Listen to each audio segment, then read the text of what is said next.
বাংলাদেশের সাম্প্রদায়িক অশান্তির জেরে প্রাণ বাঁচাতে সীমান্ত পেরিয়ে ভারতে আশ্রয় নেওয়া 7 জন বাংলাদেশি নাগরিককে গ্রেপ্তার করল শিলিগুড়ি মেট্রোপলিটন পুলিশ। গোপন সূত্রে খবর পেয়ে ভক্তিনগর থানার অন্তর্গত আশিগড় আউটপোস্টের পুলিশ হাতিয়াডাঙ্গা এলাকা থেকে তাদের গ্রেপ্তার করে। ধৃতদের নাম যতীন চন্দ্র রায়, বয়স 56, বাউলো রানী, বয়স 54, বালুচন্দ্র রায়, বয়স 40, গোলাপী রানী, বয়স 30, ঝর্ণা রানী, বয়স 34, সঞ্জীব রায়, বয়স 19 ও নির্মল মজুমদার, বয়স 60।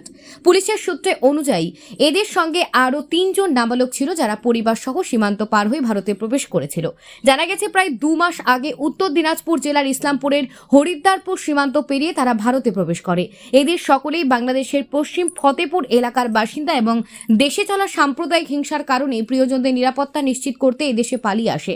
প্রাথমিক তদন্তে পুলিশ জানতে পেরেছে ধৃতরা ভারতীয় ভূখণ্ডে নিরাপদ আশ্রয় খুঁজছিল এবং বাংলাদেশ এখনও তাদের পরিবারের কয়েকজন সদস্য রয়ে গিয়েছে যাদের অপেক্ষায় ছিল তারা। আজ ধৃতদের জলপাইগুড়ি আদালতে পেশ করা হয়েছে। পুলিশের তরফে জানানো হয়েছে গোটা ঘটনা ঘিরে তদন্ত চলছে। খবর শিলিগুড়ি। 1 মাস আগে কিভাবে এসেছিলেন? হ্যাঁ, কোথা থেকে ঢুকেছিলেন? সে জায়গাটার নাম তো আমার খেয়াল নেই। আর এখানে কতদিন ধরে ছিলেন? 1 মাস।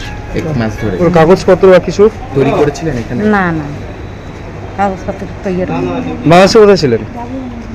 বাংলাদেশে কোথায় ছিলেন? ওমপুর। কেন এখানে এখানে বলে আসতে হলো ভারতে কেন? ওটা মনে করো অত্যাচারের কারণে আসছে। কতজন মিলে আসছেন আপনারা? 1 মাস কতজন আসছেন? আসছি মনে করো আমার ফ্যামিলির 4 জন, আমার ফ্যামিলির 5 জন। এখানে কি কেউ আছে যেখানে উঠেছিলেন আপনারা? ভাই আছে। ওইখানেই ভাই থাকে?